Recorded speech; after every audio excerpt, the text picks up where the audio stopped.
नमस्कार, आप देख रहे हैं आज तक। आपके साथ मैं हूं सईद अंसारी। स्वागत है आपका खबरदार में। तो सबसे पहले आइए खबरों को खबरदार के लेंस से हम देखते हैं। खबरदार में दशहरे के अवसर पर रक्षा मंत्री राजनाथ सिंह की शस्त्र पूजा की हम आपको खबर दिखाएंगे। आज राजनाथ सिंह ने पश्चिम बंगाल के दार्जिलिंग में सुकना युद्ध स्मारक में शस्त्र पूजा करने के बाद चीन को एक बार फिर से साफ शब्दों में संदेश दे दिया है कि बॉर्डर पर शांति कायम करने की जिम्मेदारी उसकी है। भारतीय सेना अपनी 1 इंच जमीन पर भी किसी का कब्जा नहीं होने देगी। राजनाथ सिंह के संदेश में चीन के लिए छिपी चेतावनी का आज हम पूरा करेंगे विश्लेषण। इसके बाद हम पाकिस्तान की बात करेंगे, जिसे आतंकी फंडिंग पर नजर रखने वाली संस्था FATF ने 4 महीने की और मोहलत दी है। FATF की ब्लैक लिस्ट में जाने से पाकिस्तान एक बार फिर से बच गया, लेकिन उसकी बेशर्मी की हद देखिए कि ग्रे लिस्ट में बने रहने की बात को वो अपनी कामयाबी बता रहा है। पाकिस्तान की इसी बेशर्मी की पोल भी आज हम आपके सामने खोलेंगे। इसके अलावा हम आपको इमरान खान के खिलाफ विपक्ष के शक्ति प्रदर्शन का पार्ट 3 दिखाएंगे। आज पाकिस्तान के 11 विपक्षी दलों ने इमरान और उनकी सरकार के खिलाफ बलूचिस्तान की राजधानी क्वेटा में एक बड़ा प्रदर्शन किया, जिसमें मरियम नवाज ने इमरान खान के खिलाफ कैसे हल्ला बोला। लेकिन सवाल ये भी है कि क्या विपक्षी एकजुटता से टूट जाएगी इमरान की सरकार, हो जाएगा इमरान खान का तख्ता पलट। करीब 6 महीने से चीन से LAC पर भारत की तनातनी जारी है। भारत और चीन की सेनाएं आमने सामने खड़ी हैं। जुलाई के महीने में रक्षा मंत्री राजनाथ सिंह ने अपने लेह दौरे पर चीन को साफ संदेश दिया था कि भारत शास्त्र के साथ जरूरत पड़ने पर शस्त्र भी उठाएगा। करीब 2.5 महीने बाद आज रक्षा मंत्री राजनाथ सिंह ने एक और बहुत कड़ा संदेश चीन को दिया है। राजनाथ सिंह ने कहा है कि सीमा पर शांति तो हम चाहते हैं, लेकिन 1 इंच जमीन भी दूसरों के हाथों में नहीं जाने देंगे। विजयादशमी पर रक्षा मंत्री राजनाथ सिंह दार्जिलिंग में जवानों के बीच पहुंचे थे। शस्त्र पूजा के बाद उन्होंने बयान में यही संदेश दिया है। संदेश बिल्कुल साफ है, भारत किसी भी कीमत पर समझौते के मूड में चीन के साथ बिल्कुल नहीं है। हमारी सेना चीन को सबक सिखाने के लिए मुस्तैद है, तैयार है, डटी हुई है। भारतवर्ष के स्वाभिमान का प्रतीक भारतीय तिरंगा पूरे आन बान और शान के साथ दिगंत तक लहराता रहे। मनसः काम वाकोतिम वाचा सत्यमसीमहि पशूनाम रूप मन्यस्य मयि श्री सयताम यशः पर प्रार्थना पूर्वकम नमस्कारान् समर्पयामि। त्रिशक्ति कौर की जय, त्रिशक्ति कौर की जय, त्रिशक्ति कौर की भारत माता की, भारत माता की, भारत माता की। पूरे आन बान और शान के साथ दिगंत तक लहराता रहे। मनसः काम वाकोतिम वाचा सत्यमसीमहि पशूनाम रूप मन्यस्य मयि श्री सयताम यशः पर प्रार्थना पूर्वकम नमस्कारान्। मौका विजयदशमी का है। असत्य पर सत्य की जीत का दिन है, धर्म की जय का दिन है, अधर्म के नाश का दिन है। रक्षा मंत्री ने पूरी दुनिया में बुराई के सबसे बड़े प्रतीक बन गए चीन को खबरदार किया। मंत्रोच्चारण के बीच शस्त्र पूजा कर देवी अपराजिता की वंदना की।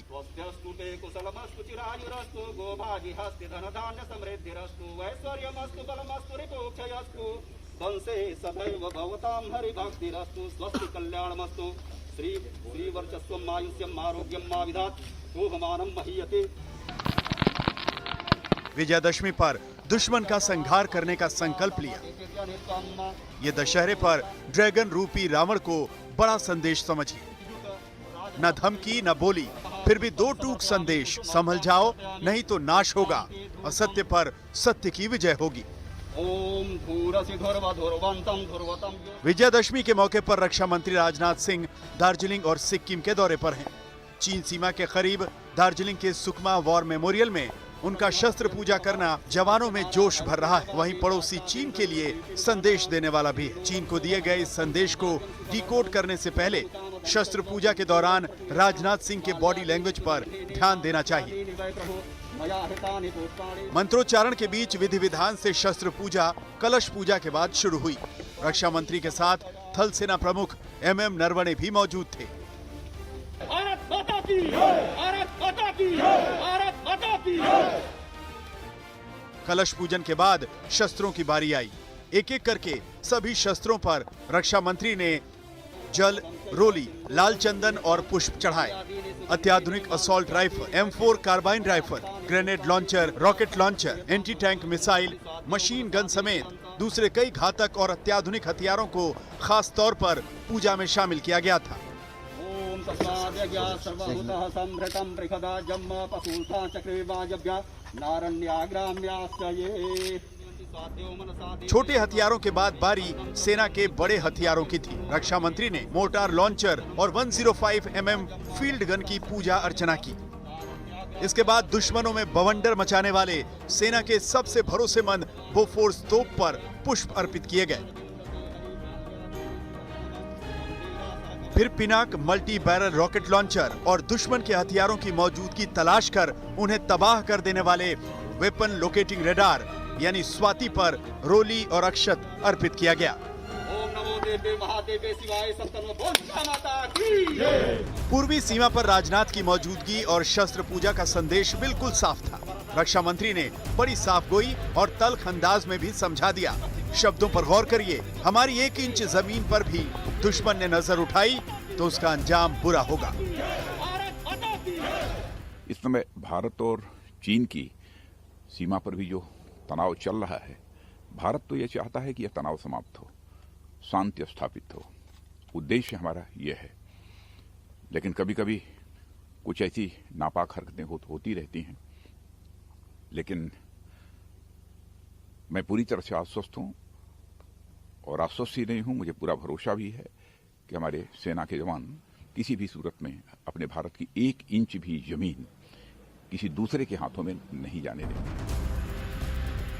राजनाथ सिंह ने दार्जिलिंग के सुकमा में 33 कोर मुख्यालय का दौरा किया।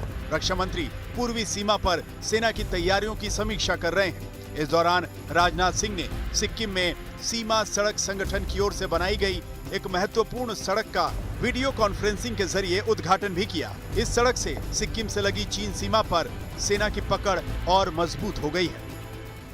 इस मार्ग के निर्माण से स्थानीय लोगों एवं पर्यटकों के सुगम आवागमन को निश्चित रूप से बढ़ावा मिलेगा। साथ ही सीमा पर तैनात हमारे सैनिकों की रक्षा तैयारियों को भी विशेष बल मिलेगा। सेना हर साल दशहरे के दिन शस्त्र पूजा करती आई है। 2019 में ये शस्त्र पूजा सबसे खास थी। 1 साल पहले 8 अक्टूबर 2019 को विजयादशमी के मौके पर फ्रांस जाकर रक्षा मंत्री राजनाथ सिंह ने देश की सबसे बड़ी शस्त्र पूजा की थी। इस दिन भारत को फ्रांस से पहला राफेल मिला था।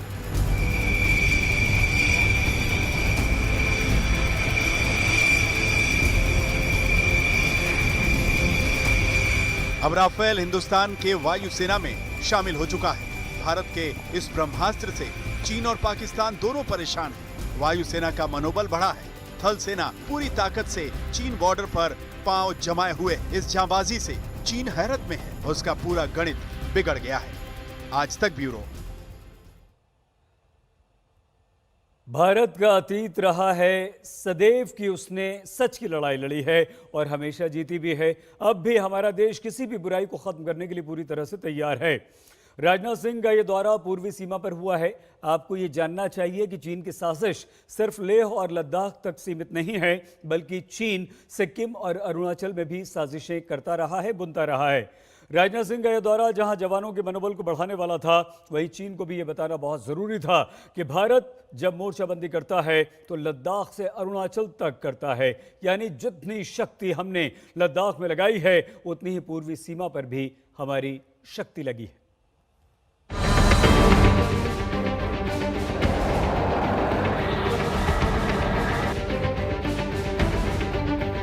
चीन ने खूब कोशिश की, हर तरह की चाल चली, हर तरह के हथकंडे अपनाए, लेकिन कोई फायदा नहीं हुआ। भारत न कभी डरा था और न डरेगा। चीन को भी बात समझ में आ गई होगी कि यहां उसकी गीदड़ भभकी और पैतरों का कोई असर नहीं होगा। दार्जिलिंग और सिक्किम के दौरे पर गए रक्षा मंत्री के असॉल्ट राइफल का निशाना उधर ही था जिधर होना चाहिए था। रक्षा मंत्री के हाथ में असॉल्ट राइफल का होना चीन के लिए सख्त संदेश जैसा ही है। 17 जुलाई की इस तस्वीर को याद कीजिए जब लेह में राजनाथ ने मशीन गन का मुंह चीन की तरफ मोड़ दिया था और अब सिक्किम में अत्याधुनिक असॉल्ट राइफल चीन के लिए सख्त संदेश जैसा ही है। मैं पूरी तरह से आश्वस्त हूं और आश्वस्त ही नहीं हूं, मुझे पूरा भरोसा भी है कि हमारे सेना के जवान किसी भी सूरत में अपने भारत की 1 इंच भी जमीन किसी दूसरे के हाथों में नहीं जाने देंगे। भले ही इस वक्त भारत और चीनी सेनाओं के बीच लद्दाख में तनाव को खत्म करने के लिए बातचीत चल रही हो, लेकिन रक्षा मंत्री राजनाथ ने अपने इरादे साफ कर दिए। कुछ समय पहले लद्दाख पहुंचकर उन्होंने पीका मशीन गन का निशाना चीनी सरहद की तरफ साधा और अब सिक्किम दौरे के दौरान तबोर राइफल पर उन्होंने निशाना साध कर साफ कर दिया कि भारत की सेनाएं चीन के खिलाफ हर मोर्चे पर पूरी तरह से तैयार हैं।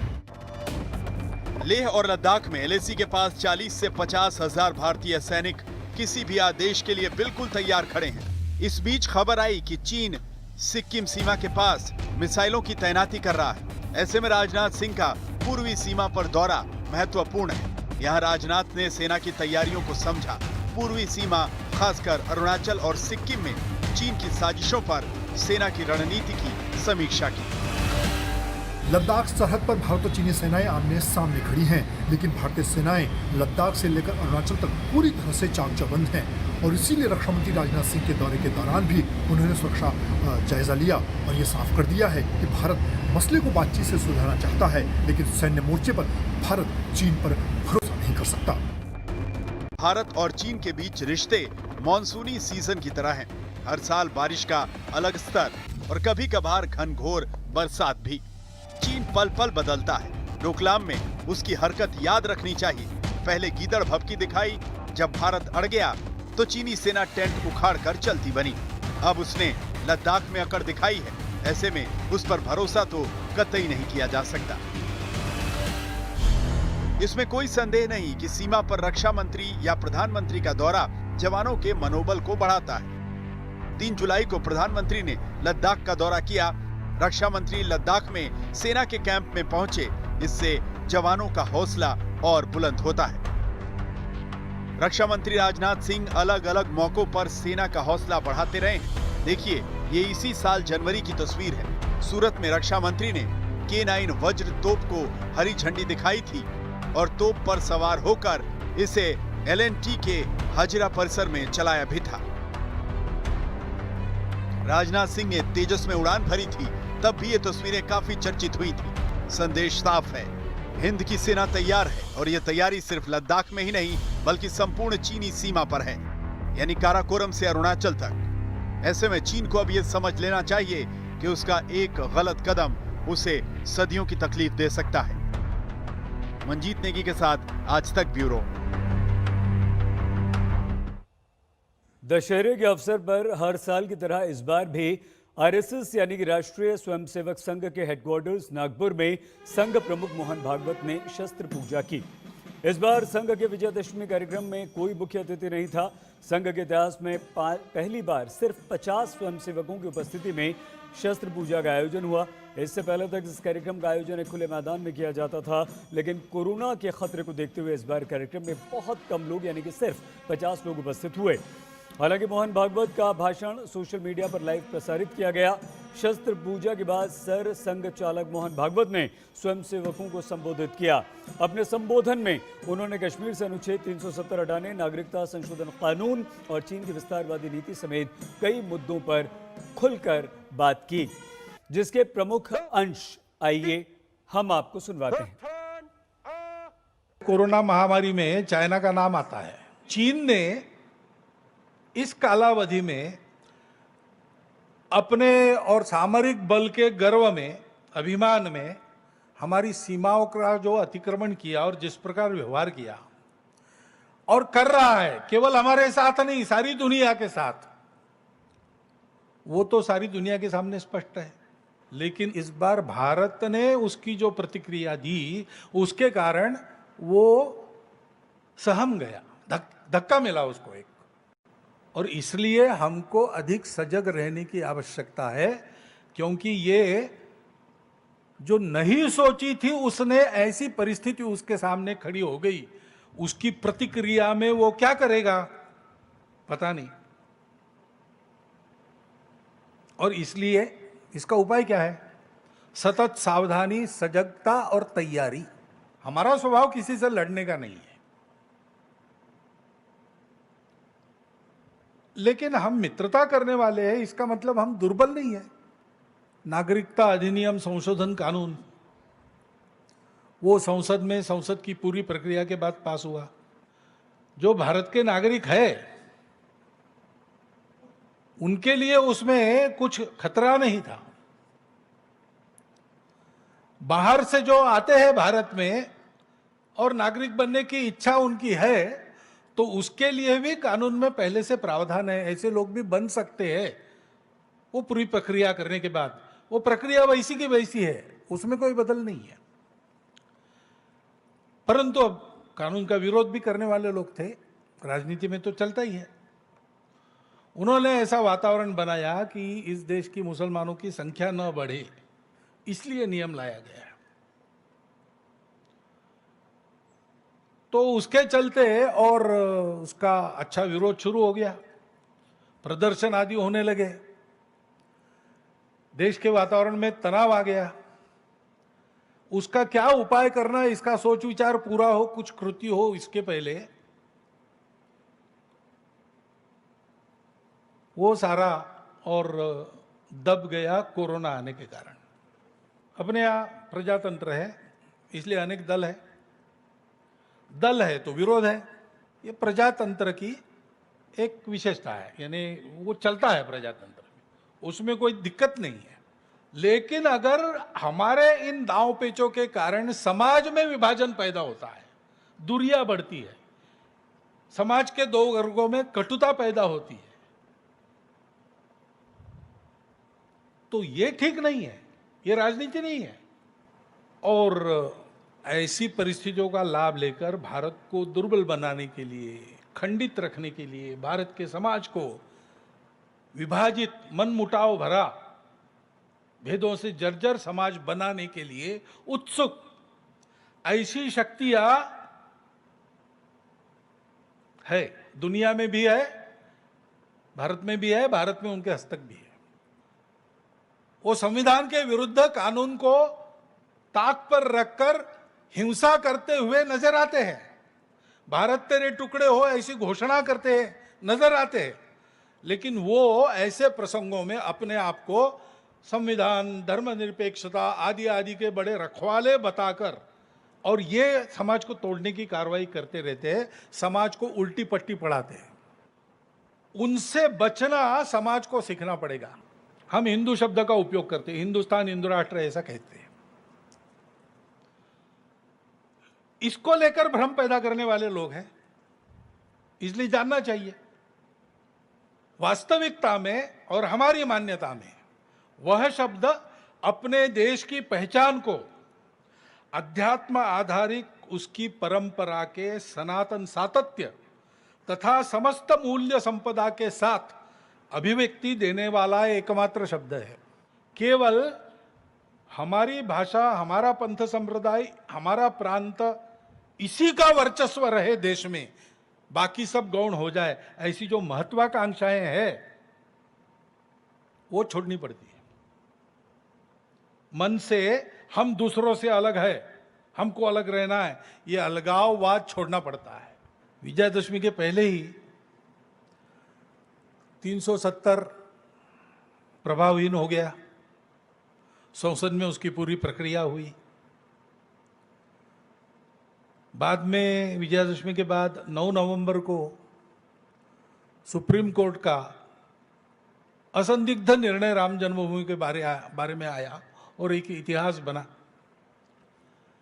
एक मत से निर्णय था, सारे देश ने स्वीकार किया और बहुत सुंदर वातावरण में समझदारी के साथ, संयम के साथ समाज ने उसको स्वीकार किया। मोहन भागवत ने अपने संबोधन में कहा कि चीन ने भारतीय सीमा में घुसपैठ की, लेकिन भारतीय जवानों के जवाब से चीन पहली बार घबरा उठा। मोहन भागवत की इस टिप्पणी पर राहुल गांधी ने ट्वीट के जरिए अपनी प्रतिक्रिया दी है और कहा है कि भागवत सब जानते हैं, वो सिर्फ सच का सामना करने से डरते हैं। राहुल गांधी के अनुसार सच्चाई ये है कि चीन ने हमारी जमीन हथिया ली है और भारत सरकार और आरएसएस ने इसकी अनुमति दी है।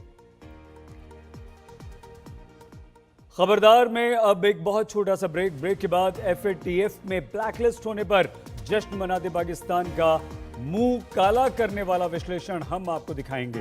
आप देखते रहिए आज तक।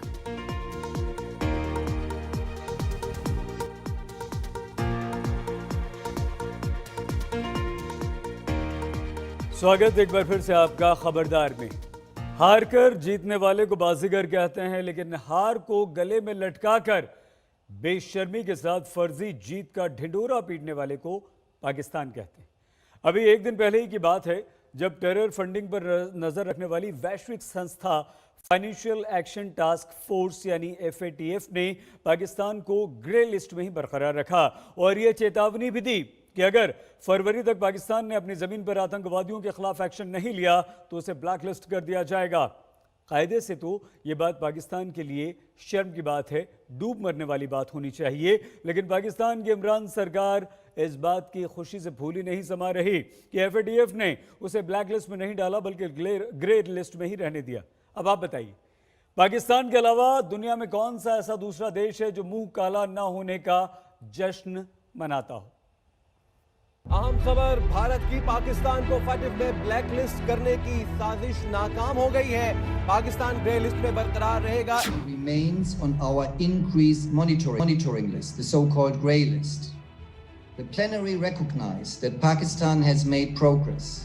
The government has now completed 21 of 27 items of its action plan. The government of Pakistan has signaled its commitment to complete the rest of its action plan, but it is clear, even though Pakistan has made progress, it needs to do more. FATF ने पाकिस्तान पर एहसान किया है कि उसे black list नहीं किया। जैसे ही ये खबर आई वैसे ही पाकिस्तान की मीडिया ने जश्न शुरू कर दिया, मानो भारत से कोई युद्ध जीत लिया हो। अहम खबर, भारत की पाकिस्तान को FATF में ब्लैक लिस्ट करने की साजिश नाकाम हो गई है। पाकिस्तान ग्रे लिस्ट में बरकरार रहेगा। अब मीडिया तक तो ठीक था, लेकिन पाकिस्तान की बेशर्मी की हद देखिए कि इमरान खान के मंत्रियों ने अपनी सारी शर्म और हया बेच खाई। आतंकी फंडिंग के मामले में ब्लैक लिस्ट होने से बाल बाल बचे। पाकिस्तान के उद्योग और उत्पादन मंत्री हम्माद अजहर ने एफएटीएफ के फैसले को न सिर्फ पाकिस्तान की बड़ी कूटनीतिक जीत बताया, बल्कि ग्रे लिस्ट में बने रहने की बधाई देते हुए लिखा कि इस परिणाम के लिए पाकिस्तानी अधिकारियों ने कोरोना महामारी के दौरान भी दिन रात काम किया था। मतलब अगर इमरान के मंत्रियों का बस चलता तो एफएटीएफ में ग्रे लिस्ट में ही बने रहने की खुशी में लड्डू बांटना ही बाकी रह गया था। ये भी एक जीत है उनकी तरफ से, उनके ख्याल में कि हम तो ब्लैक लिस्ट में जा रहे थे। आज उनके एक मिनिस्टर ने और बयान दिया है जी, ताहिर साहब, उन्होंने बयान ये दिया है कि देखिए उन्होंने मान लिया कि 21 हमने 27 में से पूरे कर दिए जी। वो ये भूल जाते हैं कि वो 21 तो मामूली सी बात थी, जो असली 6 हैं जिस पे उन्होंने दोबारा कहा वो 6 क्या है, वो 6 ये हैं कि आप टेररिस्टों को पकड़ के जो हमने आपको लिस्ट दी हुई है उनको जेल में डाल के पूरी सजाएं दिलवाई है। That's number 1। उनके सारे अकाउंट जो हैं वो सीज करिए और हमें बताइए बकायदा ब्लैक एंड वाइट में, और इनको कंट्रोल करने के लिए आप अपना जोर लगा दें। आपके पास सिर्फ 4 महीने और है। एफएटीएफ ने टेरर फंडिंग के बादशाह पाकिस्तान को सिर्फ मोहलत दी है, क्लीन चिट नहीं। पाकिस्तान को तो शर्म आनी चाहिए थी कि 29 सदस्य देशों में से केवल तुर्की ने उसका साथ दिया, वरना पाकिस्तान का मुंह काला होना तय था। एफएटीएफ ने कहा है कि निगरानी सूची से बाहर आने के लिए पाकिस्तान को अभी कुछ और करना बाकी है। पाकिस्तान को आतंकवाद के खिलाफ जो 27 कार्य करने थे उनमें से 6 अभी भी बाकी हैं।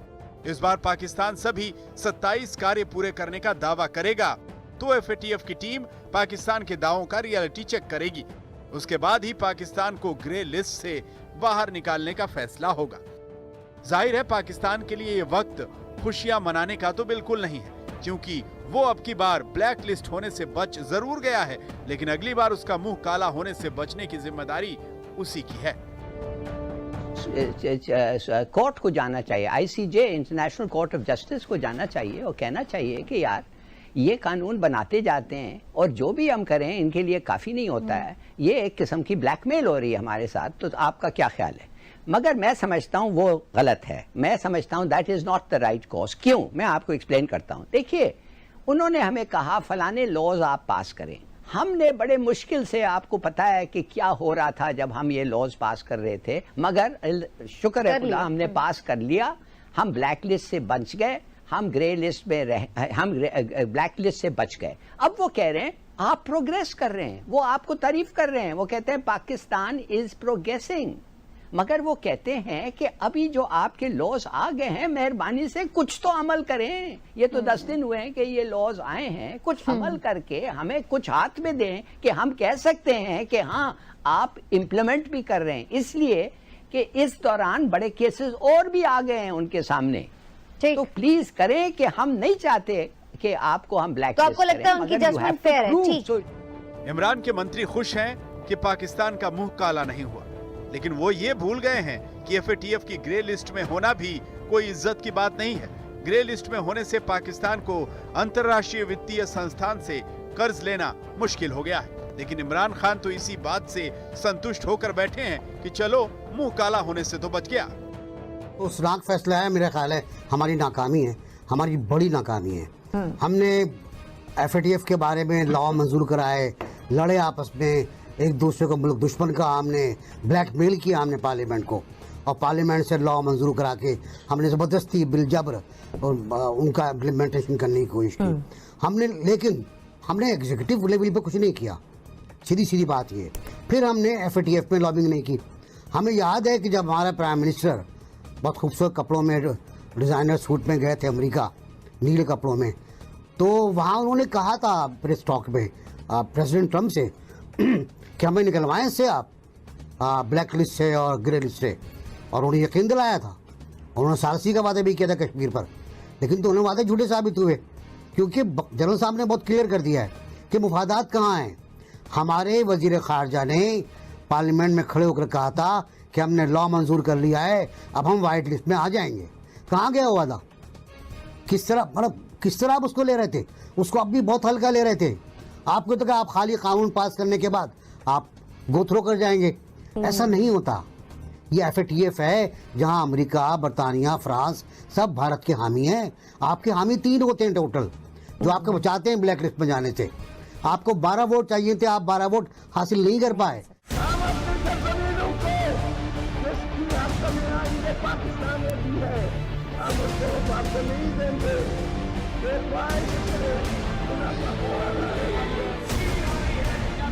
वैसे पाकिस्तान में विपक्षी पार्टियों ने इमरान सरकार का मुंह काला करने की जो कसम खाई हुई है, उससे इमरान खान बचते नजर नहीं आ रहे हैं। इस लिहाज से देखें तो FATF में मुंह काला होने से बचना भी इमरान सरकार की उपलब्धि ही मानी जाएगी। आज तक ब्यूरो। FATF में ब्लैकलिस्ट नहीं होने पर पाकिस्तान को ज्यादा खुश होने की जरूरत नहीं है, क्योंकि पाकिस्तान इस बार तो बच गया लेकिन अगली बार नहीं बचेगा। वैसे पाकिस्तान में भी इमरान खान का और उनकी सरकार का मुंह काला करने के लिए विपक्ष एकजुट हो चुका है। आज पाकिस्तान में विपक्षी पार्टियों के गठबंधन पाकिस्तान डेमोक्रेटिक मूवमेंट ने अपना तीसरा शक्ति प्रदर्शन किया है, जिसमें पाकिस्तान के 11 विपक्षी दल शामिल हैं।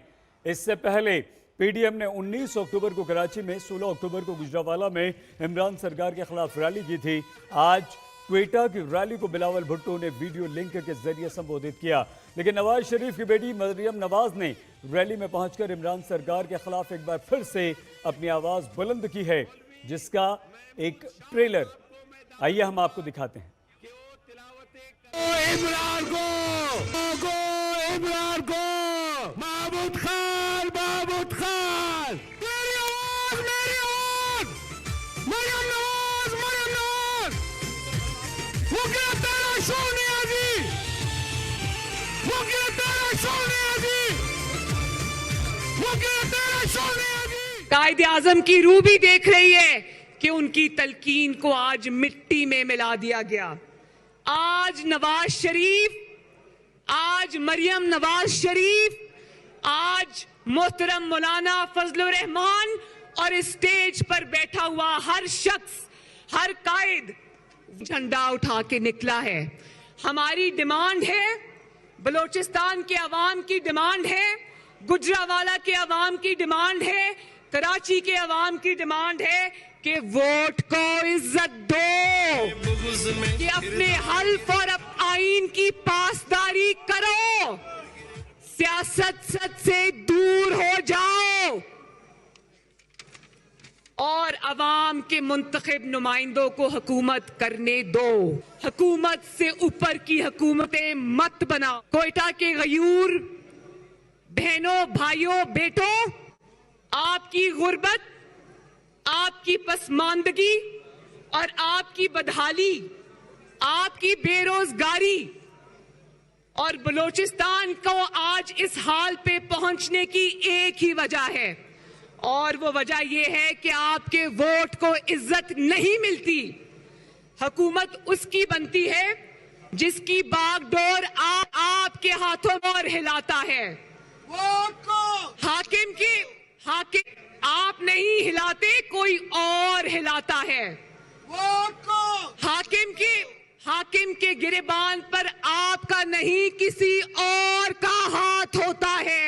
आखिर में कोयटा जिंदाबाद, पीडीएम जिंदाबाद, बलूचिस्तान जिंदाबाद, पाकिस्तान पाइंदाबाद। शुक्रिया।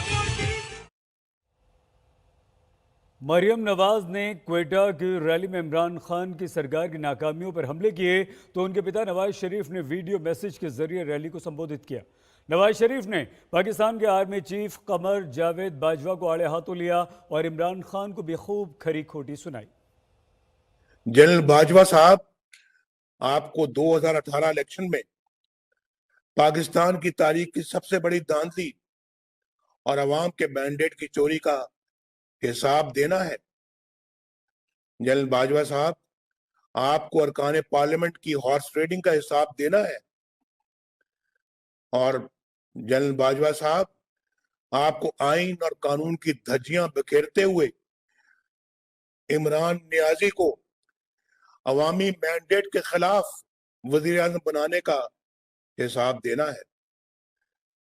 आपको इस हुकूमत की तमाम नाकामियों का हिसाब देना है और आपको इस कौम को महंगाई, गुर्बत और फाका कशी की तरफ धकेलने का भी हिसाब देना है।